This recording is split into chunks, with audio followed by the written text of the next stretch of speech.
অষ্টম শ্রেণীর প্রিয় ছাত্রছাত্রীদের ভালোবাসা জানাই। অমরেশ মণ্ডল টিউটোরিয়াল চ্যানেলে স্বাগত। আজকে রায় ও মাটির প্রশ্নবিদ্যার থার্ড সামেটিভের জিওগ্রাফি 2 নম্বর স্কুল বালিগঞ্জ গভর্নমেন্ট হাই স্কুলের 2 থেকে 2 ডি পর্যন্ত উত্তর করে দেখাচ্ছি। তো যারা চ্যানেলে নতুন অবশ্যই চ্যানেলটি সাবস্ক্রাইব করবে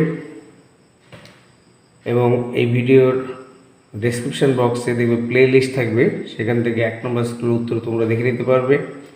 তো শুরু করছি।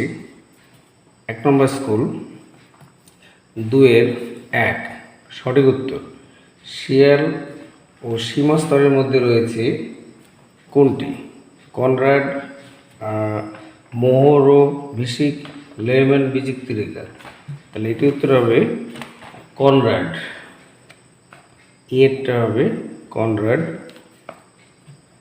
তারপরে দেখো 2-এরটা, যখন কোনো পাত সীমানায় পাত দুটি একসঙ্গে লেগে থাকে, পাশাপাশি অগ্রসর হয়, তখন সেই পাত সীমানাকে বলে অভিসারী, প্রতিসারী, নিরপেক্ষ পাত সীমানা।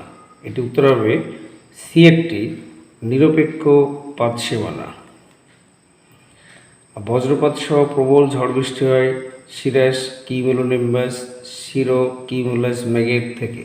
এটা উত্তর হবে বিএরটি, কিউমুলোনিম্বাস, কিউমুলোনিম্বাস। তারপর দেখো জলীয় বাষ্পের জলকণায় পরিণত হওয়ার প্রক্রিয়াকে বলা হয় বাষ্পীভবন, বাষ্পমোচন, ঘনীভবন। এটা উত্তর হচ্ছে, যখন জলীয় বাষ্প জলকণায় পরিণত হবে সেটা হচ্ছে ঘনীভবন। আর বাষ্পীভবন হচ্ছে তরল থেকে বাষ্প হচ্ছে, আর বাষ্পমোচন হচ্ছে যখন জল বা যে কোনো তরল পদার্থ উষ্ণতা বৃদ্ধি পেলে বা দিনের বেলায় দেখবে গাছের পাতার মাধ্যমে বাষ্পমোচন ঘটে। এটা উত্তর হবে ঘনীভবন। তারপর 5-এরটা, মেরু প্রবাহ দেখা যায় নিরক্ষীয় মৌসুমী তুন্দ্রা জলবায়ু অঞ্চলের অন্তর্গত স্থানগুলি থেকে। তাহলে এটি উত্তর হবে তুন্দ্রা, তুন্দ্রা জলবায়ু অঞ্চলের অন্তর্গত স্থানগুলি থেকে মেরু প্রবাহ দেখা যায়। তারপর হচ্ছে ভারতে অরণ্য রক্ষার জন্য চিপকো আন্দোলন হয়েছিল কোথায়? এটি হচ্ছিল উত্তরাখণ্ডে। উত্তরাখণ্ডে এটি 1973 সালে উত্তরাখণ্ডের যে গাড়োয়াল অঞ্চল, সেখানকার অধিবাসীরা অরণ্যকে রক্ষা করার জন্য একটি অহিংস আন্দোলন শুরু করেছিল, আর যাতে বন বিভাগের ঠিকাদাররা গাছ কাটতে না পারে, এই জন্য সেখানকার অধিবাসীরা গাছকে জড়িয়ে ধরে কাটার হাত থেকে বাঁচিয়েছিল। তাই চিপকো শব্দের অর্থ হচ্ছে জড়িয়ে ধরা। আচ্ছা, বাণিজ্য বায়ু, বাণিজ্য বায়ু বলা হয় কাকে? এটি উত্তর হবে আয়ন বায়ু, এটি উত্তর হবে আয়ন। ভিক্টোরিয়া মেমোরিয়াল, তাজমহল তৈরি করা হয়েছিল কাদা পাথর, ব্যাসাল্ট, মার্বেল শিলা দ্বারা। এটা উত্তর হবে মার্বেল, মার্বেল শিলা দ্বারা। পাম্প ছাড়াই মাটির নিচ থেকে জল ফোয়ারার মতো বেরিয়ে এসে অন্তকূপ, আর্টিজিও কূপ, প্রপাত কূপের মধ্য দিয়ে। এটা উত্তর হবে আর্টিজিও কূপ। তারপরে দেখো মারে ডার্লিং নদীটি দেখা যায়, এটি কোথায়? কানাডায়, নিউজিল্যান্ডে, অস্ট্রেলিয়ায়। এটি উত্তর, মার্ডার্লিং নদী দেখা যায় অস্ট্রেলিয়ায়, সিএফটি। তারপর শূন্যস্থান পূরণ করো, কেবলমাত্র উত্তরটি খাতায় লেখো। অস্ট্রেলিয়ায় নাতিশীতোষ্ণ তৃণভূমি কী নামে পরিচিত? অস্ট্রেলিয়ার নাতিশীতোষ্ণ তৃণভূমি হচ্ছে ডাউন্স, এটি উত্তর ডাউন্স নামে পরিচিত। ডয়াকার হর্ষ দন্তেশ্ব। দ্রুতগামী ভূকম্পীয় তরঙ্গ কোনটি? এটি উত্তর হবে প্রাইমারি ওয়েভ বা প্রাথমিক তরঙ্গ। আমি এটা লিখে দেখাই। এটা 2-এরটা ইংলিশে বলছে প্রাইমারি ওয়েভ বা প্রাথমিক তরঙ্গ। ঠিক আছে। তারপরে দেখো আদিতে সমস্ত মহাদেশগুলি একত্রে অবস্থানগত স্থলভাগটির নাম কি? এটি উত্তর হবে প্যানজিয়া। প্যানজিয়া, প্যানজিয়া হবে। তারপরে দেখো 4 o'clock রেন হয় কোন জলবায়ু অঞ্চলে? এটি উত্তর হবে নিরক্ষীয়।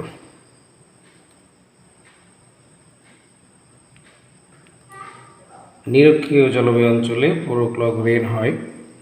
তারপর হচ্ছে গ্রানাইট শিলা রূপান্তরিত হয়ে কোন শিলা গঠন করে? এটি উত্তর হবে নিস। নিস, গ্রানাইট শিলা রূপান্তরিত হয়ে নিস শিলা গঠন করে।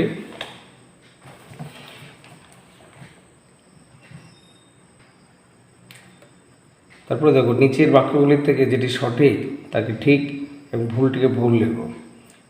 নিম্নচাপযুক্ত অঞ্চল থেকে সর্বদা উচ্চচাপযুক্ত অঞ্চলের দিকে বায়ু প্রবাহিত হয়, এটি ভুল। কারণ উচ্চচাপযুক্ত অঞ্চলের থেকে নিম্নচাপযুক্ত অঞ্চলের দিকে বায়ু প্রবাহিত হয়, এটা ভুল হবে। আমফান একটি ক্রান্তীয় ঘূর্ণিঝড়ের নাম, এটা ঠিক।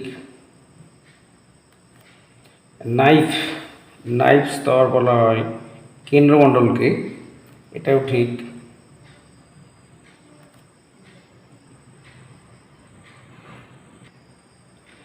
কারণ কেন্দ্রমণ্ডল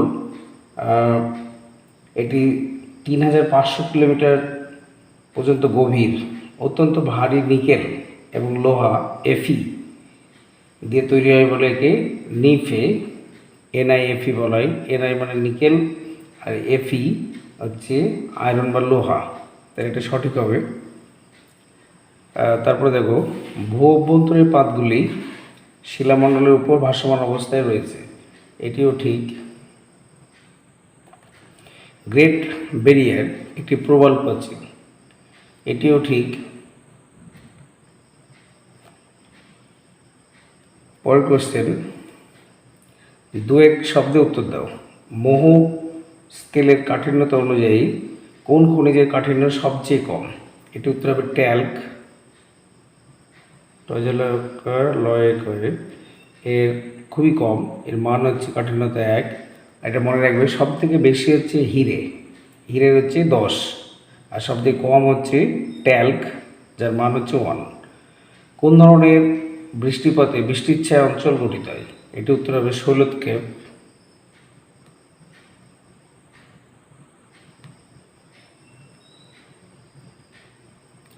শৈলক্ষেপ বৃষ্টিপাতে বৃষ্টির ছায়া অঞ্চল গঠিত হয়। নিউজিল্যান্ড ছাড়া বড় দুটি দ্বীপকে নিউজিল্যান্ডের বড় দুটি দ্বীপকে আলাদা রেখেছে কোন প্রণালী? এটি উত্তর হবে কুক। এটি উত্তর হবে কুক প্রণালী। তারপর হচ্ছে তুমি কোন জলবায়ু অঞ্চলে বসবাস করো? তুমি বা আমি প্রত্যেকে ভারতবর্ষে বসবাস করি, তাহলে ভারতবর্ষ কোন জলবায়ুর অন্তর্গত? এটা হচ্ছে মৌসুমী। তাহলে তুমি কোন জলবায়ু অঞ্চলে বসবাস করো? তুমি লিখবে আমি মৌসুমী জলবায়ু অঞ্চলে বসবাস করি। তারপরে দেখো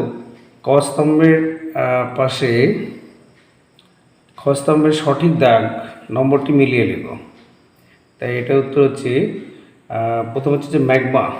তাহলে ম্যাগমা এটা উৎপন্ন হয় আগ্নেয়গিরি থেকে, এটা সি হবে, সি একটা। তারপর কোরিওলিস বল এটা হচ্ছে আবর্তন গতি।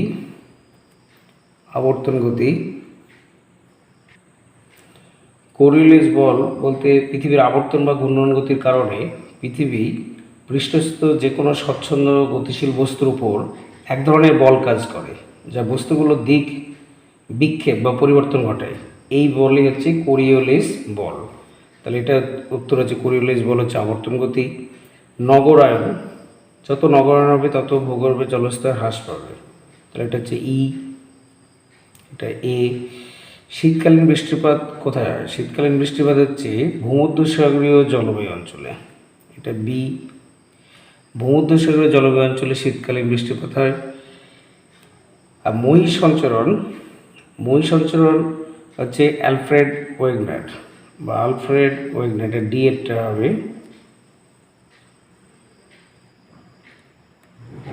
আলফ্রেড ওয়েগনারের মই সঞ্চরণ তত্ত্ব বা কন্টিনেন্টাল যে ড্রিফট থিওরি, সেখান থেকে জানা যায় যে প্রায় 30 কোটি বছর আগে পৃথিবীর সমস্ত স্থলভাগ একটা বিশাল ভূখণ্ড রূপে বা প্যানজিয়া রূপে অবস্থান করত, আর এর চারদিকে ছিল বিরাট মহাসাগর, নাম হচ্ছে প্যানথ্যালাসা।